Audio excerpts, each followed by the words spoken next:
आपके एग्ज़ाम में 2 या 3 प्रश्न ज़रूर बनेंगे। आज मैं आपको इसे कहानी की तरह समझाऊंगा। आपको बस ध्यान से सुनना है और लास्ट में प्रीवियस ईयर क्वेश्चन अटेम्प्ट करने हैं। मैं आपको जितने भी महत्वपूर्ण अनुच्छेद हैं वो भी कराऊंगा और जो भी पंचायती राज व्यवस्था से प्रश्न बनते हैं इस वीडियो में बताऊंगा। तो चलिए बिना देरी किए हुए वीडियो को शुरू करते हैं। तो चलिए वीडियो की शुरुआत करते हैं। और जैसा कि आप सबको पता है कि हमारे भारत का जो प्रशासनिक ढांचा है उसमें सबसे ऊपर है केंद्र सरकार। ये पूरे भारत को देखती है। उसके नीचे आती हैं राज्य सरकारें जो अपने अपने राज्यों को देखती हैं। और उसके नीचे आता है स्थानीय स्वशासन, जिसे इंग्लिश में कहते हैं लोकल सेल्फ गवर्नमेंट। तो स्थानीय स्वशासन को आगे 2 भागों में बांटा गया है, एक ग्रामीण क्षेत्र का स्थानीय स्वशासन और दूसरा शहरी क्षेत्र का स्थानीय स्वशासन। तो जो ग्रामीण क्षेत्र का स्थानीय स्वशासन है इसी को पंचायती राज कहते हैं और यही आज की वीडियो में हम कवर करेंगे। और जो शहरी क्षेत्र का स्थानीय स्वशासन है इसे नेक्स्ट वीडियो में कवर करेंगे। तो अब हम ग्रामीण क्षेत्र का स्थानीय स्वशासन के बारे में यानी कि पंचायती राज के बारे में पढ़ते हैं।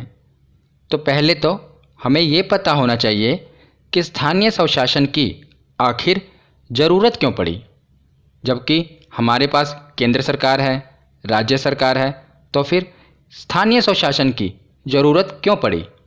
तो जैसे कोई भी व्यक्ति है जो गाँवों में रह रहा हो या छोटे शहरों में रह रहा हो, उसको अगर कोई समस्या हो तो वो सीधे राज्य सरकार या केंद्र सरकार के पास तो नहीं जा सकता ना। वो डायरेक्ट केंद्र सरकार या राज्य सरकार के पास नहीं जा सकता।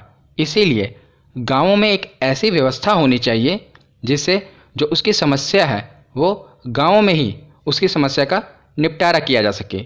क्योंकि जो स्थानीय स्वशासन है इसमें जो लोग होते हैं वो वहीं के लोकल लोग होते हैं, उन्हीं के गांव के लोग होते हैं। इसका मेन मकसद ही यही है कि जो गांव के लोग या छोटे शहरों के लोग सरकारों को चुनते हैं वो भी शासन में और लोकतंत्र में भाग ले सकें। पंचायती राज व्यवस्था का जो मूल उद्देश्य है वो विकास की प्रक्रिया में जन भागीदारी मतलब कि जनता का भाग लेना, जन भागीदारी को सुनिश्चित करना तथा लोकतांत्रिक विकेंद्रीकरण को बढ़ावा देना है। तो लोकतांत्रिक विकेंद्रीकरण क्या होता है? एक होता है विकेंद्रीकरण और एक होता है केंद्रीकरण। केंद्रीकरण मतलब कि सारी पावर एक के पास होना, केंद्र सारी पावर एक के पास होना, उसे कहते हैं केंद्रीकरण। और विकेंद्रीकरण का मतलब होता है कि जो पावर है, जो शक्ति है, इसको अलग अलग स्तर पर बांट देना, अलग अलग लेवल पर बांट देना, उसे कहा जाता है विकेंद्रीकरण। शक्तियों को अलग अलग स्तर पर बांट देना। और केंद्रीकरण में क्या होता है? सारी शक्तियाँ किसी एक ही के पास होती हैं, उसे कहा जाता है केंद्रीकरण। तो पंचायती राज व्यवस्था का जो मूल उद्देश्य था वो था कि जो लोकतांत्रिक विकेंद्रीकरण को बढ़ावा देना और जन भागीदारी को सुनिश्चित करना। तो अब मैं आपको पूरा कहानी की तरह समझाऊंगा। मैं आपको बैकग्राउंड में लेके चलता हूँ कि आखिर ये स्थानीय स्वशासन की शुरुआत कैसे हुई। बस आपको ध्यान से सुनना है। तो लॉर्ड रिपन, जिनका कार्यकाल 1880 से लेकर 1884 तक रहा, इन्हें स्थानीय स्वशासन का जनक कहा जाता है। बहुत ही महत्वपूर्ण है, लॉर्ड रिपन को स्थानीय स्वशासन का जनक कहा जाता है। इन्होंने 1882 में जिला बोर्डों की स्थापना की थी ताकि जो स्थानीय लोग हैं, ग्रामीण लोग हैं, उनको कुछ सुविधाएं दी जा सकें और उनका विकास किया जा सके। इसीलिए इन्हें स्थानीय स्वशासन का जनक कहा जाता है। किसे? लॉर्ड रिपन को। तो आगे हम महात्मा गांधी जी के विचार देखते हैं। तो महात्मा गांधी स्थानीय स्वशासन के घोर समर्थक थे, बहुत बड़े समर्थक थे महात्मा गांधी जी। इन्होंने ग्राम स्वराज की बात की थी। मतलब कि महात्मा गांधी जी चाहते थे कि जो गांव के लोग हैं, ग्रामीण लोग हैं, इनको भी शक्तियां प्रदान की जाएं ताकि ये भी अपनी समस्याओं का समाधान कर सकें और सरकार के साथ मिलकर देश का विकास कर सकें। तो इन्होंने कहा था कि सच्चा लोकतंत्र केंद्र में बैठकर राज्य चलाने वाला नहीं होता, अपितु यह तो गांव के प्रत्येक व्यक्ति के सहयोग से चलता है। ये महात्मा गांधी जी के विचार थे। तो महात्मा गांधी जी के विचार के बाद अब हम आते हैं संविधान सभा पर। तो आपको पता होगा जो हमारे संविधान का निर्माण हुआ है ये संविधान सभा ने ही किया है। मतलब कि संविधान सभा की बैठकों में ही ये विचार विमर्श किया गया कि हमारा संविधान कैसा होगा। तो संविधान सभा में ये चर्चा चल रही थी कि पंचायती राज व्यवस्था को अपनाया जाए या ना अपनाया जाए। तो डॉक्टर भीमराव अंबेडकर जी पंचायती राज व्यवस्था के पक्ष में नहीं थे। याद रखिएगा, पक्ष में नहीं थे। तो क्यों नहीं थे? तो डॉक्टर भीमराव अंबेडकर जी का कहना था कि ये तो ठीक है कि पंचायत भारत में होनी चाहिए, पर पंचायत भारत का विकास नहीं करेगी, क्योंकि जो गांव के प्रबल और शक्तिशाली लोग होंगे वो इसके प्रमुख बन जाएंगे, पर जो दबे कुचले लोग हैं, पिछड़े लोग हैं, दलित लोग हैं, वो इसमें भाग नहीं ले पाएंगे। इसीलिए डॉक्टर भीमराव अंबेडकर जी इसके पक्ष में नहीं थे। पर अभी हमने पीछे पढ़ा कि महात्मा गांधी जी इसके घोर समर्थक थे। तो जो महात्मा गांधी जी के समर्थक थे वो पंचायती राज व्यवस्था के समर्थन में थे। तो बहुत देर इस पर बहस चली और अंत में यह फैसला निकाला गया कि पंचायती राज व्यवस्था को अनुच्छेद 40 के तहत राज्य के नीति निर्देशक सिद्धांतों में शामिल कर दिया जाए। तो राज्य के नीति निर्देशक सिद्धांतों में क्या है कि अगर राज्य चाहें तो पंचायत का गठन करें, अगर राज्य ना चाहें तो पंचायत का गठन ना करें। मतलब कि ये राज्यों के ऊपर सौंप दिया गया कि आप चाहो तो पंचायत का गठन कर सकते हो, अगर नहीं चाहते तो कोई बात नहीं। तो याद रखिएगा, इसमें अभी पंचायत को कोई संवैधानिक दर्जा नहीं दिया गया कि हाँ हर राज्य को लागू करना ही है। ये तो बस उन्हें कह दिया गया, ऑप्शन के तौर पर दे दिया गया कि आप चाहो तो इसका गठन करो, चाहो तो ना करो। तो आगे देखते हैं जवाहरलाल नेहरू जी द्वारा ग्रामीण विकास के लिए चलाए गए प्रोग्राम। क्योंकि पंडित जी को पता था कि जब तक गांव का विकास नहीं किया जाएगा भारत का विकास नहीं होगा। तो उन्होंने 2 अक्टूबर 1952 को, याद रखिएगा ये तारीख बहुत ही महत्वपूर्ण है, 2 अक्टूबर को ही क्यों लॉन्च किया? क्योंकि उस दिन महात्मा गांधी जी की जयंती थी और वो ग्राम स्वराज के फेवर में थे ना। इसीलिए गांव के विकास करने के लिए जवाहरलाल नेहरू जी ने प्रोग्राम चलाया 2 अक्टूबर 1952 को, जिसे कहा गया सामुदायिक विकास कार्यक्रम। पर ये सफल ना हो पाया। उसके बाद 2 अक्टूबर 1953 को दूसरा कार्यक्रम चलाया गया जिसे कहते हैं राष्ट्रीय प्रसार सेवा, और ये भी सफल ना हो पाया। तो जैसा कि हमने पीछे देखा कि पंडित जवाहरलाल नेहरू जी ने गांव के विकास के लिए 2 कार्यक्रम चलाए पर दोनों ही असफल रहे। इसीलिए पंडित जवाहरलाल नेहरू जी ने बलवंत राय मेहता कमेटी बैठाई 1957 को, और इन्हें कहा गया कि देखिए हमने 2 कार्यक्रम चलाए गांव के विकास के लिए पर ये असफल रहे, इसके पीछे का कारण क्या है? तो बलवंत राय मेहता जी ने कहा कि सर, जो आपने कार्यक्रम चलाए गांव के विकास के लिए, पर जिसके लिए आपने कार्यक्रम चलाए उन्होंने ही भाग नहीं लिया।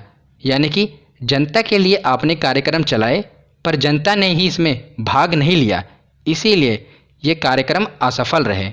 यानी कि उन्होंने असफल होने का कारण बताया जन भागीदारी का अभाव, जनता का भाग न लेना।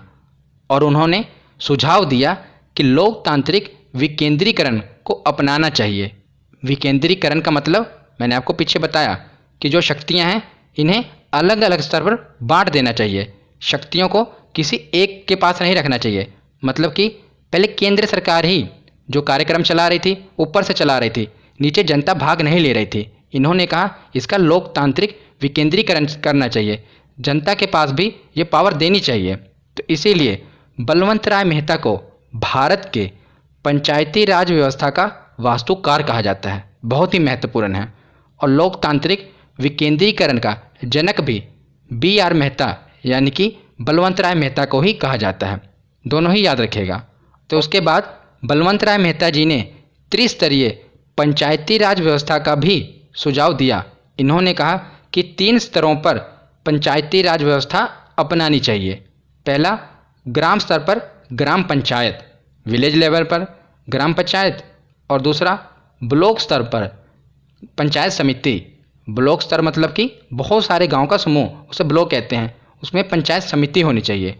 और तीसरा, जिला स्तर पर जिला परिषद या जिला पंचायत, डिस्ट्रिक्ट लेवल पर जिला पंचायत। तो इन्होंने त्रिस्तरीय पंचायती राज व्यवस्था का सुझाव दिया। किसने? बलवंत राय मेहता जी ने। तो उसके बाद जब ये सुझाव पंडित जी को दिए गए तो भारत सरकार ने राज्यों को कहा कि वो पंचायती राज व्यवस्था अपनाएं। इन्होंने सिर्फ प्रेरित किया, अभी भी संवैधानिक दर्जा नहीं दिया गया, अभी भी इन्होंने ऑप्शन ही दिया कि सभी राज्यों को पंचायती राज व्यवस्था अपनानी चाहिए। फिर 2 अक्टूबर महात्मा गांधी जी के जयंती के ही दिन 2 अक्टूबर 1959 ईस्वी को पंचायती राज व्यवस्था अपनाने वाला पहला राज्य कौन सा बना? बहुत ही महत्वपूर्ण है, यह है राजस्थान। राजस्थान के नागौर जिले का बगदरी गांव। कौन सा? बगदरी गांव। अगर पूछा जाए राज्य कौन सा है तो राजस्थान, जिला कौन सा है तो नागौर, और गांव पूछ लिया जाए तो वह है बगदरी गांव। ये तीनों ही आपको याद रखने हैं। उसके बाद 2 अक्टूबर 1959 को राजस्थान ने अपनाया और इसी के 9 दिन बाद 11 अक्टूबर 1959 को पंडित जवाहरलाल नेहरू ने आंध्र प्रदेश राज्य में पंचायती राज का प्रारंभ किया। पहला राज्य अपनाने वाला राजस्थान और दूसरा कौन सा है? आंध्र प्रदेश। ये दोनों याद रखिएगा, बहुत ही बार पूछा गया है। पहली बार किसने अपनाया? तो राजस्थान, दूसरे नंबर पर आंध्र प्रदेश। बलवंत राय मेहता समिति के बाद अगली महत्वपूर्ण समिति देखते हैं, अशोक मेहता समिति। तो बलवंत राय मेहता समिति के जो सुझाव थे वो सही तरह लागू नहीं हो पाए, फेल रहे। उसके बाद आई मोरारजी देसाई की सरकार 1977 में, तो इन्होंने बैठाई अशोक मेहता समिति। तो अशोक मेहता समिति ने द्विस्तरीय पंचायती राज व्यवस्था का सुझाव दिया। हमने पीछे पढ़ा कि बलवंत राय मेहता जी ने 3 स्तरों पर 3 लेवल पर पंचायती राज व्यवस्था अपनाने को कहा था। अशोक मेहता जी ने 2 स्तरों पर पंचायती राज व्यवस्था अपनाने के लिए कहा। पहला इन्होंने कहा मंडल पंचायत, जो कि ब्लॉक लेवल पर होगा, और दूसरा इन्होंने कहा जिला परिषद या जिला पंचायत, जो कि जिला स्तर पर होगा। इन्होंने जो ग्राम पंचायत था उसे ख़त्म कर दिया। इन्होंने सिर्फ 2 ही स्तरों पर पंचायती राज व्यवस्था अपनाने का सुझाव दिया। और इन्होंने साथ ही साथ कहा कि ग्राम न्यायालयों का भी गठन करना चाहिए, यानी कि जो गांव के छोटे मोटे झगड़े होते हैं इनके लिए ग्राम न्यायालय का गठन करना चाहिए, वहीं पर इसका निपटारा हो सके। और उसके साथ ही साथ इन्होंने कहा कि जो SC और ST इनको आरक्षण भी देना है, तो इनको आरक्षण देने का सुझाव भी अशोक मेहता समिति ने किया। तो 1977 के 2 सालों के बाद मोरारजी देसाई की सरकार गिर गई, तो ये जो लागू नहीं हो पाया पंचायती राज व्यवस्था।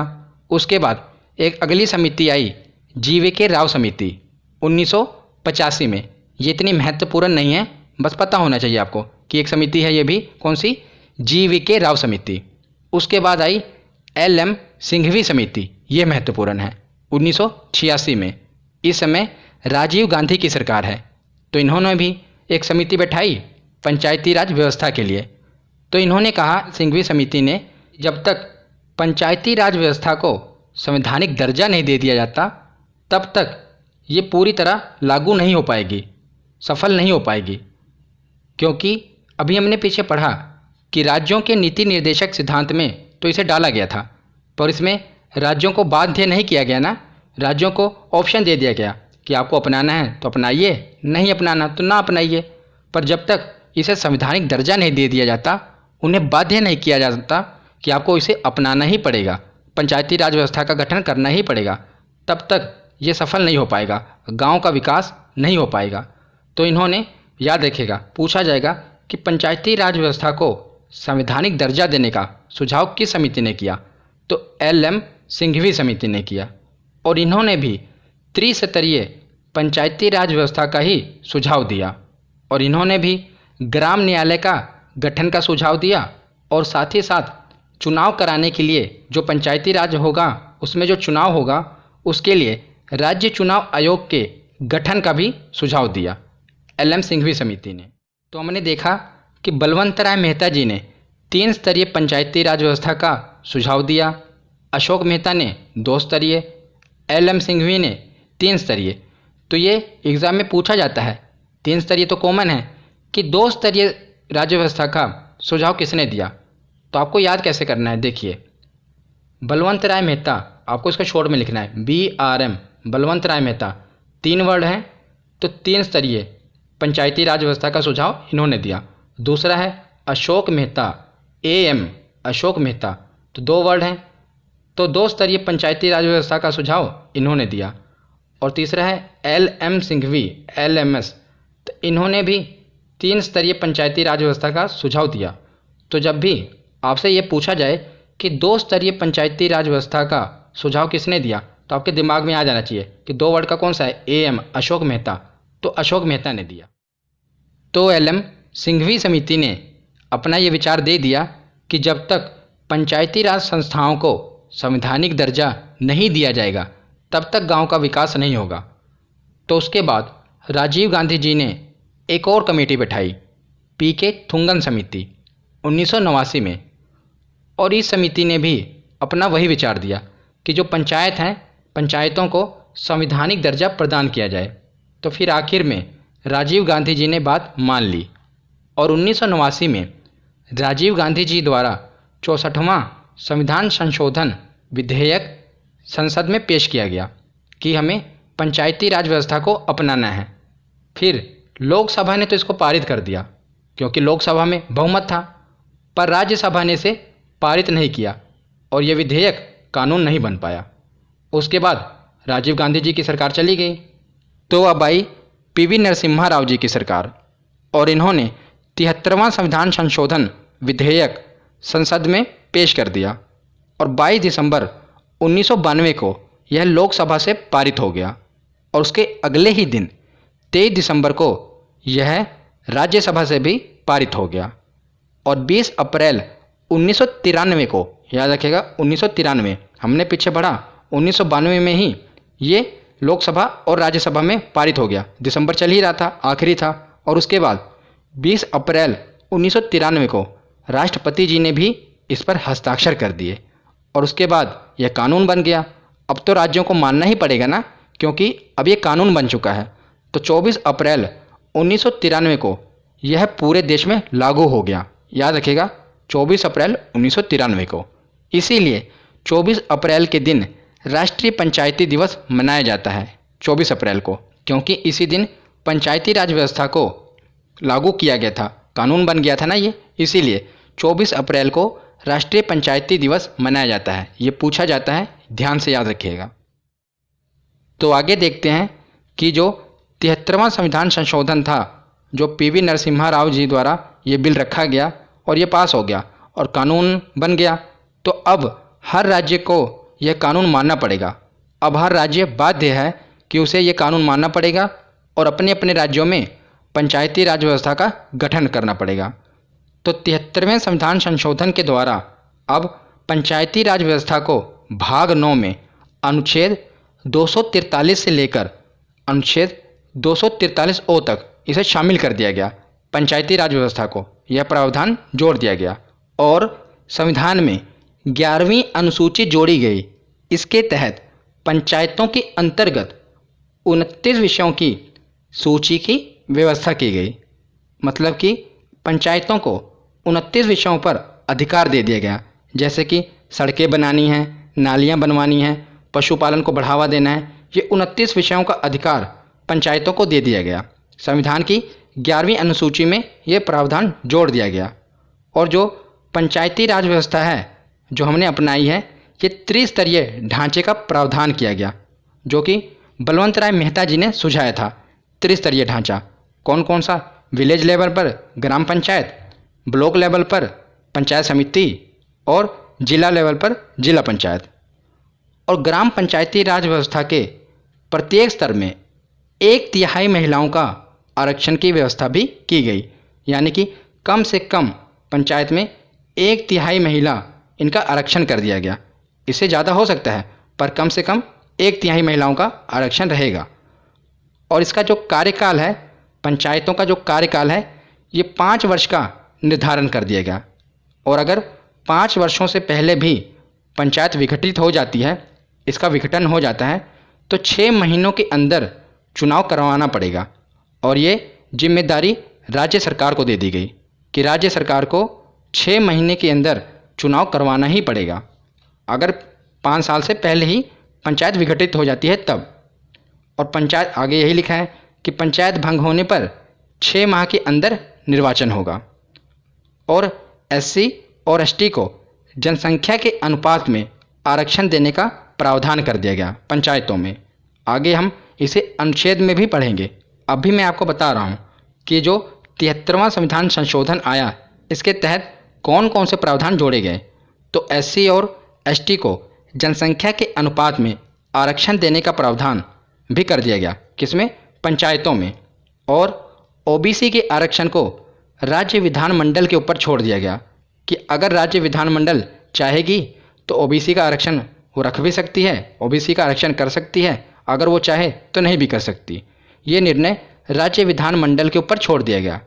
तो राज्य विधानमंडल मैंने डिटेल में बताया हुआ है ना आपको, अगर आपने वीडियो नहीं देखी तो मैंने बताया हुआ है कि राज्य विधानमंडल के क्या कार्य हैं, कौन कौन से अंग हैं, सदन, मैंने विस्तार में चर्चा की हुई है इस पर, आप इसे भी देख लेना अगर आपने ये वीडियो नहीं देखी। और इसी के साथ हर गांव में ग्राम सभा का गठन होगा। तो ग्राम सभा क्या होती है ये अब हम आगे देखते हैं। तो अब हम आगे देखते हैं पंचायती राज की संरचना। तो सबसे पहले ये देखते हैं कि ग्राम सभा किसे कहते हैं। तो गांव के उन लोगों का समूह जो उस गांव की मतदाता सूची में पंजीकृत हों, उन्हें ग्राम सभा कहा जाएगा। जैसे एक गांव में वो लोग जो कि वहाँ की वोटर आईडी में शामिल हैं, मतदाता सूची में पंजीकृत हैं, उन्हें ग्राम सभा कहा जाएगा। और ग्राम सभा में 200 या उससे अधिक की जनसंख्या का होना आवश्यक है।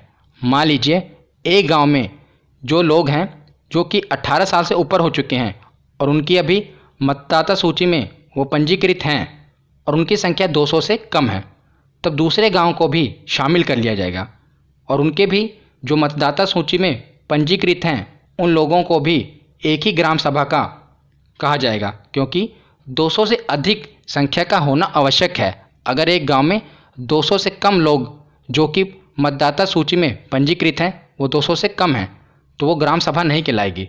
दूसरे गांव को भी शामिल किया जाएगा और उनको मिलाकर जब इनकी संख्या 200 या से अधिक हो जाए तो उसे ग्राम सभा कहा जाएगा। याद रखिएगा, सीधी सी बात है, जब भी पूछा जाए तो एक ही लाइन याद रखिएगा कि उन लोगों का समूह जो उस गांव की मतदाता सूची में पंजीकृत हैं उन्हें ग्राम सभा कहा जाएगा। तो आगे हम देखते हैं कि हमने 3 स्तरीय पंचायती राज व्यवस्था को अपनाया ना। पहली कौन सी? ग्राम पंचायत, विलेज लेवल पर। दूसरी ब्लॉक लेवल पर कौन सी थी? पंचायत समिति। और जिला लेवल पर जिला पंचायत। तो पहले हम देखते हैं ग्राम पंचायत। आप लोग इससे वाकिफ़ तो होंगे अगर आप गांव में रहते होंगे कि ग्राम पंचायत क्या है, फिर भी मैं आपको बता देता हूं। तो अब हम देखते हैं ग्राम पंचायत। मान लीजिए ये पूरा गांव है और गांव को जनसंख्या के हिसाब से वार्ड में बांट दिया जाता है। जैसे ये वार्ड नंबर 1 है, वार्ड नंबर 2, इसी प्रकार मैंने इस पूरे गांव को 5 वार्ड में बांट दिया। तो ग्राम पंचायत में एक होती है कार्यपालिका और एक होती है न्यायपालिका। तो कार्यपालिका का काम है कि गांव में क्या क्या करना है, कौन कौन सा विकास करना है, कहाँ पर नाली बनवानी है, कहाँ पर खड़िंजे लगवाने हैं, कहाँ पर नल लगवाना है, ये कार्यपालिका का काम है। और न्यायपालिका का काम क्या है? नाम से ही क्लियर है, न्याय करना। यानी कि अगर गांव में कोई विवाद हो गया तो उसे कैसे सुलझाना है, ये न्यायपालिका का काम है। तो कार्यपालिका में देखते हैं पहले वार्ड सदस्य। तो हर एक वार्ड से एक सदस्य जिताया जाता है, चुना जाता है। जनता भाग लेती है चुनाव में, तो हर एक वार्ड से एक वार्ड सदस्य चुना जाता है। वार्ड नंबर 1 का अलग होगा, 2 का अलग होगा, इसी प्रकार 5 वार्ड हैं तो 5 वार्ड सदस्य चुने जाएंगे। और जो मुखिया होगा यानी कि जो गांव का प्रधान होगा वो एक ही होगा पूरे गांव का, पर वार्ड सदस्य हर एक वार्ड के होंगे। तो प्रधान वार्ड सदस्य से ऊपर होता है। वार्ड सदस्य का काम क्या है? गांव के प्रधान की सहायता करना विकास में। तो न्यायपालिका में हम देखते हैं पंच। तो जिस प्रकार वार्ड सदस्य हर एक वार्ड से चुने जाते हैं, उसी प्रकार पंच भी हर एक वार्ड से चुने जाते हैं और जो सरपंच होते हैं ये पूरे गांव के एक ही होते हैं, जिस प्रकार मुखिया यानी कि प्रधान थे। तो मान लीजिए कि किसी गांव में नाली बनवानी है तो वहाँ के मुखिया यानी कि प्रधान बनवाएंगे नाली को, और वही नाली अगर किसी के घर के सामने से बन गई और वो झगड़ा करने लगा तो ये मामला किसके पास जाएगा? सरपंच के पास। वो सरपंच के पास जाएगा कि भाई साहब मेरे घर के आगे से ही नाली बन गई है, तो सरपंच इसको सुलझाएंगे यानी कि न्याय करेंगे। कार्यपालिका जो मुखिया थे उनका काम क्या करना है? विकास करना है कि कहाँ पर क्या क्या बनवाना है, और सरपंच का काम क्या है कि कोई झगड़ा है, कोई विवाद है, उसे सुलझाना। ये सरपंच का काम है, याद रखिएगा। तो फिर ये वार्ड सदस्य का काम क्या होता है? तो वार्ड सदस्य का काम होता है कि वो जिस वार्ड से जीता है उसका विकास करना। मान लीजिए वार्ड नंबर 1 में 2 नल लगवाने हैं, तो गांव के लोग वार्ड सदस्य को आके कहेंगे क्योंकि इसी को इन्होंने जिताया है। तो फिर ये वार्ड सदस्य मुखिया के पास आएगा यानी कि गांव के प्रधान के पास आएगा कि मुखिया जी हमें इस वार्ड में 1 नंबर में 2 नल लगवाने हैं, क्योंकि फंड तो चाहिए ना। तो वो मुखिया के पास आएगा। तो मुखिया जी कहेंगे कि पहले मैं देख लेता हूँ कि बाकी के वार्ड में कितने नल लगने हैं, ताकि मैं आगे रिपोर्ट पंचायत समिति के पास भेज सकूँ। तो बाद में पता चलेगा कि टोटल 12 नल लगने हैं पूरे 5 वार्ड में, मतलब कि पूरे ग्राम में कितने नल? 12 नल। तो मुखिया जी यानी कि गांव के प्रधान इसकी रिपोर्ट ऊपर भेज देंगे। ग्राम पंचायत से ऊपर कौन सा था? पंचायत समिति, कि हमें 12 नल लगवाने हैं इस ग्राम में। तो पंचायत समिति ऊपर जिला पंचायत के पास रिपोर्ट भेज देगी। फिर ऊपर से जिला पंचायत इसे अप्रूव कर देंगे और वो पंचायत समिति को देंगे। पंचायत समिति आगे गांव के मुखिया को दे देगी। तो गांव के मुखिया फिर जो भी फंड आया है उससे गांव में नल लगवा देंगे। मतलब इसी प्रकार या ऊपर भेजते हैं, ऊपर से इनको फंड आता है, फिर ये गांव का विकास करते हैं। और यही जो सरपंच है, कोई लड़ाई झगड़ा है, विवाद है, तो उसको निपटाते हैं। हो सकता है कि आपके राज्य में जो ये कार्यपालिका का ये हम देख रहे हैं मुखिया प्रधान, आपके वहाँ इसे सरपंच कहा जाता हो, क्योंकि कई राज्यों में क्या है कि जो ये न्यायपालिका का काम है ये कार्यपालिका को ही सौंप दिया जाता है। यानी कि गांव का जो मुखिया होगा वही विवाद भी निपटाएगा, वही विकास भी करेगा, उसे सरपंच भी कह देते हैं। तो मैंने ये आपको बेसिक बताया है, बेसिक स्ट्रक्चर, क्योंकि जो ये पंचायती राज व्यवस्था है ये राज्य सूची का विषय है। राज्य अपने आप से इस पर कानून बना सकता है। राज्य को ये अधिकार है कि वो इस पर कानून बना सकता है। तो कार्यपालिका और न्यायपालिका हमने देख ली। उसी के साथ कुछ सरकारी अधिकारी होते हैं जो ग्राम पंचायत के सदस्यों की सहायता करते हैं। ये जो सरकारी अधिकारी होते हैं ये जनता द्वारा नहीं चुने जाते। जनता द्वारा तो ऊपर ये जो मुखिया प्रधान, ये वार्ड सदस्य, ये सब जनता के द्वारा चुने जाते हैं। पर जो ये सरकारी अधिकारी होते हैं ये कॉम्पिटिटिव एग्ज़ाम क्लियर करके आते हैं, जैसे कि ग्राम सेवक और वीडियो, ये ग्राम पंचायत के सदस्यों की सहायता करते हैं उनके कार्य में। तो ग्राम पंचायत के बाद अब हम देखते हैं पंचायत समिति। ये ब्लॉक लेवल पर होती है ना, तो इसके अध्यक्ष को ब्लॉक प्रमुख कहा जाता है। एक उपाध्यक्ष होता है और इसमें जो कुछ सदस्य हैं इनका निर्वाचन जनता के द्वारा किया जाता है, और बाद में जिनका निर्वाचन जनता के द्वारा किया जाता है इन्हीं में से ये एक सदस्य को ब्लॉक प्रमुख बना देते हैं। मतलब कि ब्लॉक प्रमुख को हम सीधा नहीं चुनते, हम कुछ सदस्यों को चुनकर भेजते हैं और वो अपने में से एक अध्यक्ष चुन लेते हैं और एक उपाध्यक्ष चुन लेते हैं। और याद रखिएगा कि उसी क्षेत्र के लोकसभा, राज्यसभा, विधानसभा और विधान परिषद यानी कि संसद और विधानमंडल के सदस्य भी इसमें हिस्सा ले सकते हैं, इसके सदस्य बन सकते हैं। और इसमें पंचायत समिति में कौन से सरकारी अधिकारी होते हैं? तो BDO यानी कि ब्लॉक डेवलपमेंट ऑफिसर, क्योंकि ये ब्लॉक लेवल पर होती है ना पंचायत समिति, तो इसके ऑफिसर होते हैं ब्लॉक डेवलपमेंट ऑफिसर। तो पंचायत समिति के बाद देखते हैं जिला पंचायत। तो ये पंचायत समिति से भी ऊपर होती है जिला लेवल पर, डिस्ट्रिक्ट लेवल पर। तो इसमें भी एक अध्यक्ष होते हैं, एक उपाध्यक्ष होते हैं, और सेम टू सेम इसमें भी हम कुछ सदस्यों का निर्वाचन करके भेजते हैं और वही सदस्य अपने में से एक अध्यक्ष चुन लेते हैं और एक उपाध्यक्ष चुन लेते हैं।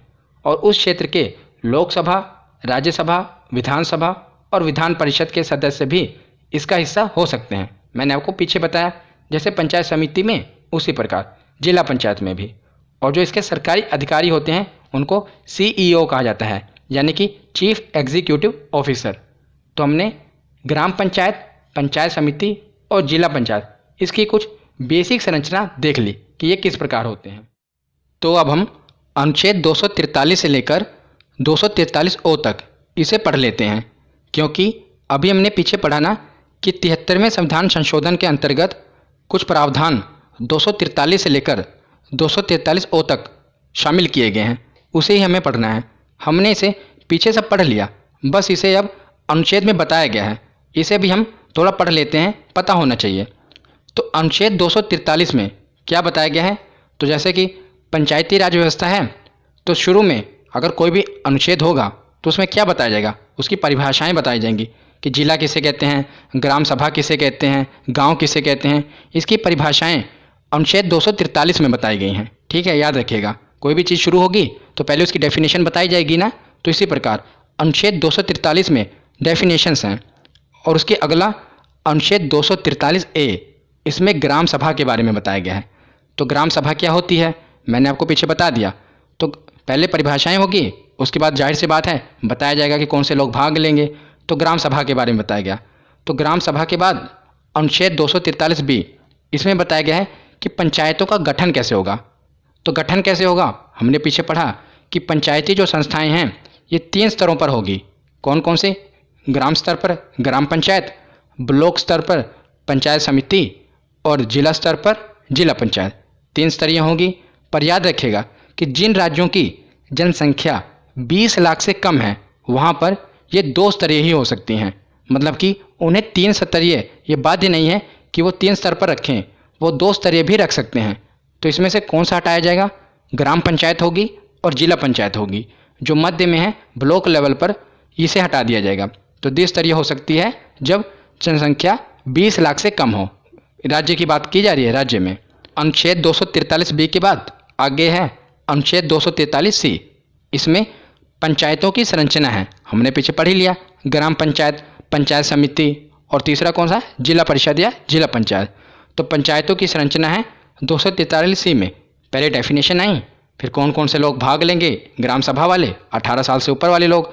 उसके बाद पंचायतों का गठन, किस प्रकार गठन होगा, उसके बाद उसकी संरचना किस प्रकार होगी।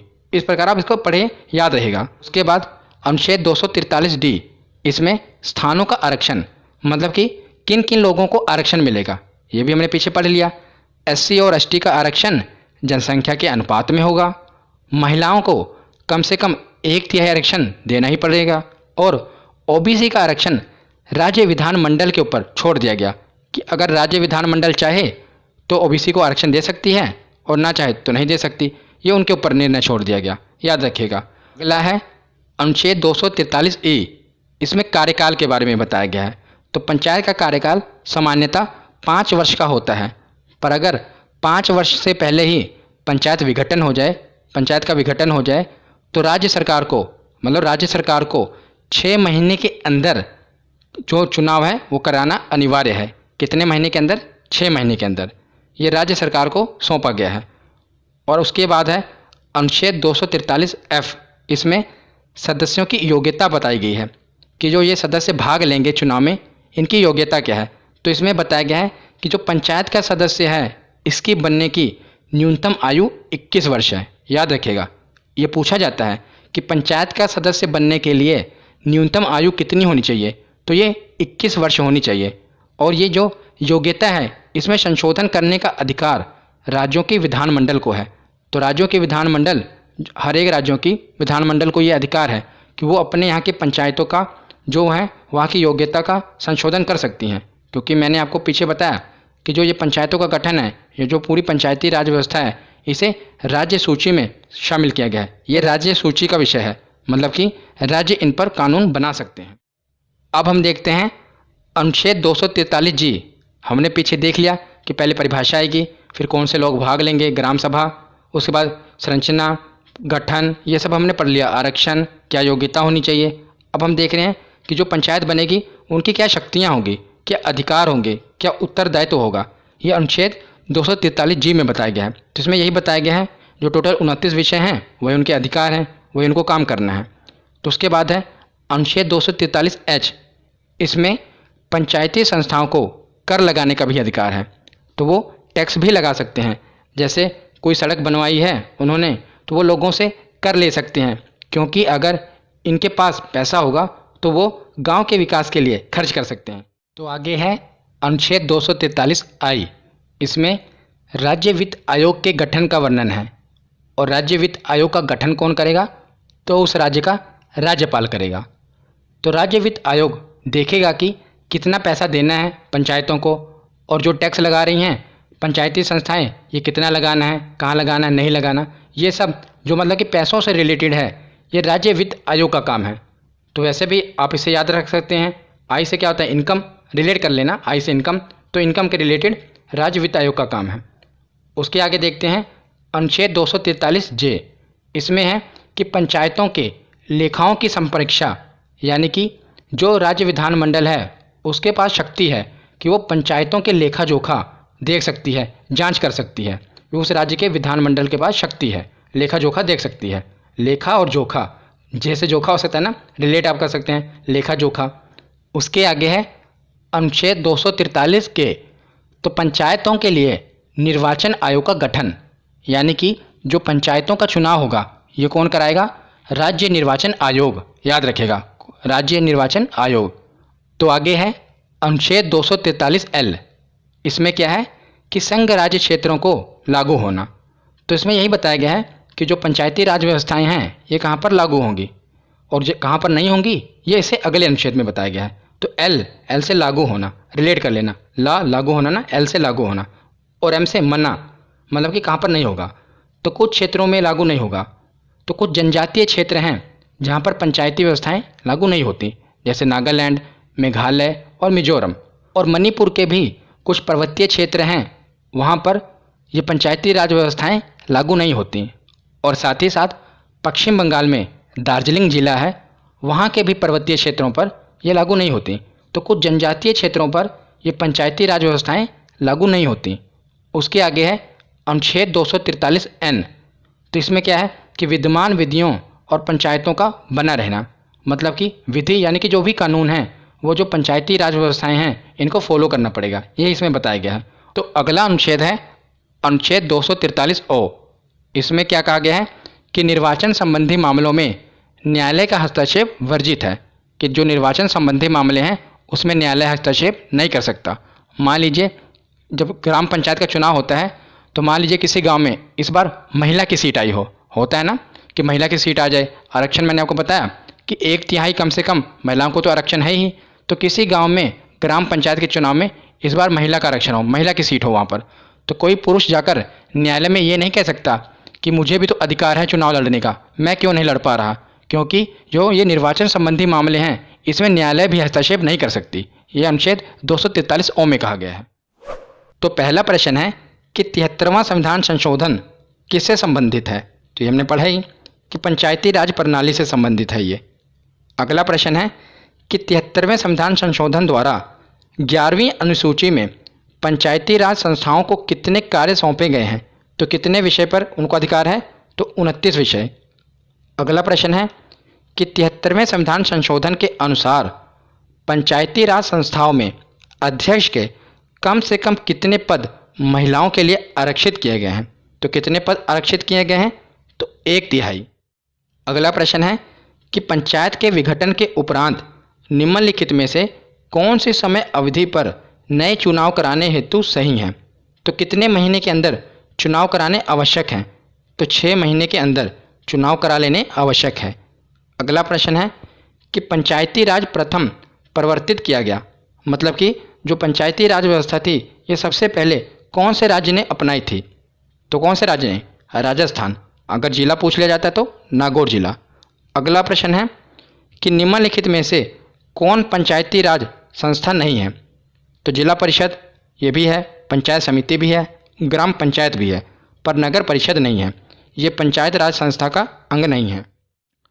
तो अगला प्रश्न है कि भारत में पंचायती राज व्यवस्था सर्वप्रथम राजस्थान और डैश में आरंभ की गई। तो राजस्थान के बाद कौन से राज्य ने पंचायती राज व्यवस्था सर्वप्रथम अपनाई थी? तो राजस्थान के बाद मैंने आपको बताया था कौन सा राज्य था? आंध्र प्रदेश। अगला प्रश्न है कि भारत में पंचायती राज की त्रिस्तरीय व्यवस्था का अनुमोदन